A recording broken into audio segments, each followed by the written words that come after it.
다음 질의는 김연아 후보님 질의하시기 바랍니다. 자동차 안전연구원 권회봉 원장님께 좀 질의드리고 싶습니다.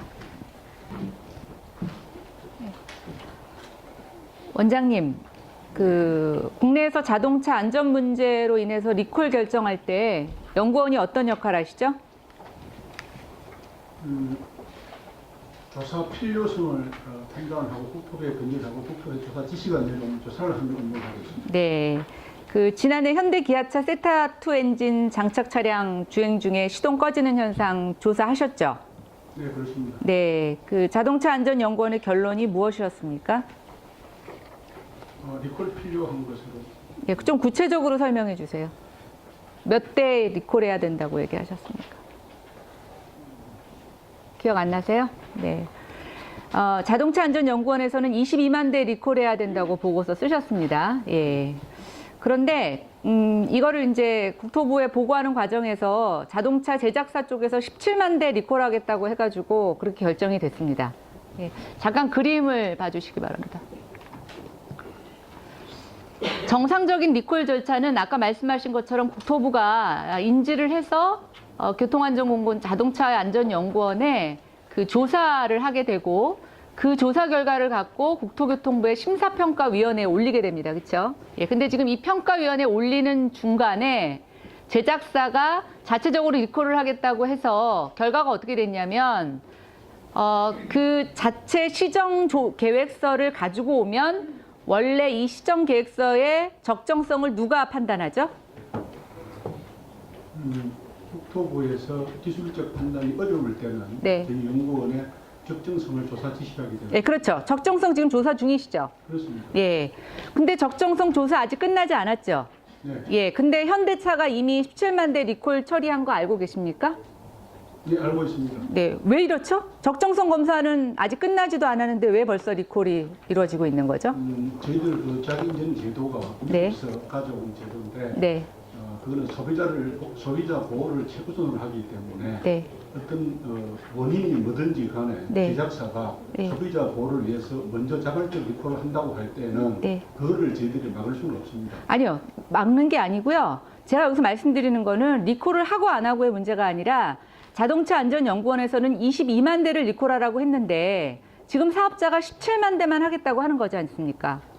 그 차이에 대해서도 네. 적정성 검토를 하면서 네. 더 추가된 방금 그 계획이 한 5만 대 정도 차이가 나는데 네. 그게 추가되어야 되는지까지도 저희들이 검토를 하게 됩니다. 그러면 거기서 검토를 하게 되면 현대자동차는 나머지 5만 대에 대해서도 리콜 처리해야 되는 건가요? 저희들 결정이 이렇게 놓으면 그 추가로 5만 대 해야 됩니다. 아. 그럼 한 가지 더 여쭤보겠습니다. 국토교통부에 지난번에 이제 현대자동차에서 내부 제보가 있어서 32건에 대해서 리콜과 관련된 그 안전진단에 대한 조사 요청 받으셨죠? 네, 그렇습니다. 네. 현대차 측에서 선제적으로 리콜하겠다고 결정한 3건을 제외하고 그러니까 29건 중에서 자동차 안전연구원에서 리콜이 필요하다고, 즉 제작 결함이 있다고 보고한 건수 몇 건인지 아십니까? 12건 보고한 걸로 기억나고 있습니다. 네. 이 12건 중에서 실제로 리콜이 이루어진 게 몇 건인지 아십니까? 5건으로 기억하고 있습니다. 예. 그럼 나머지는요? 저희들이 공익제보 32건이 들어온 거에 대해서 네. 저희들이 검토하는 것 중에 네.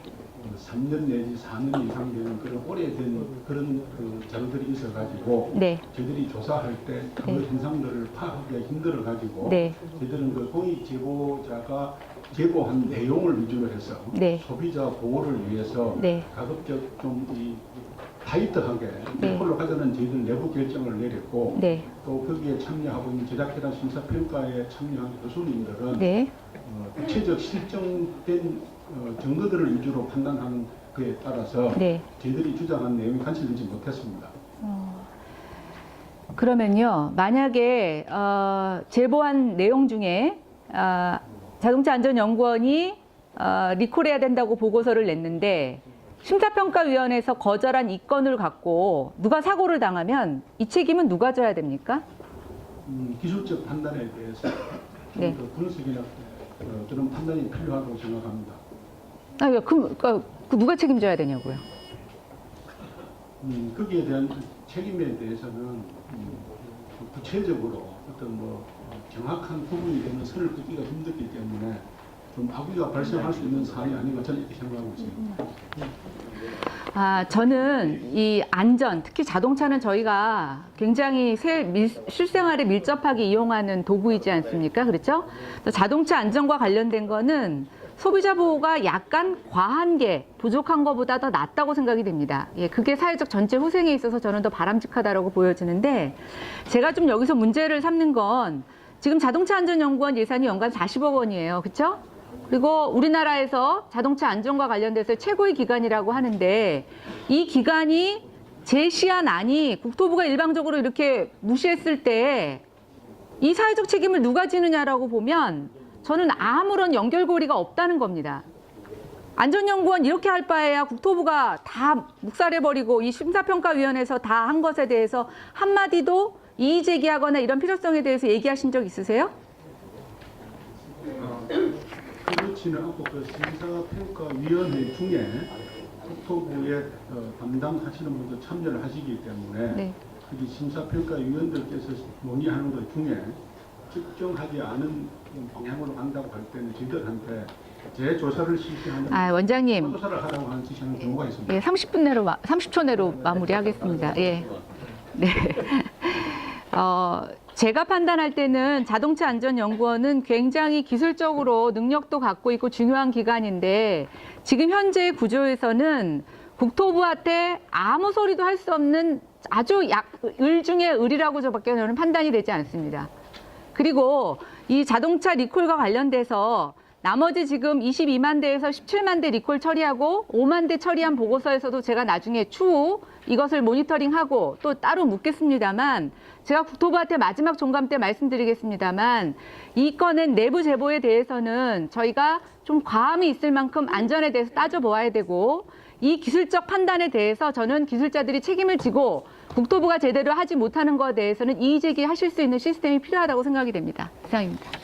네, 수고하셨습니다. 실시간을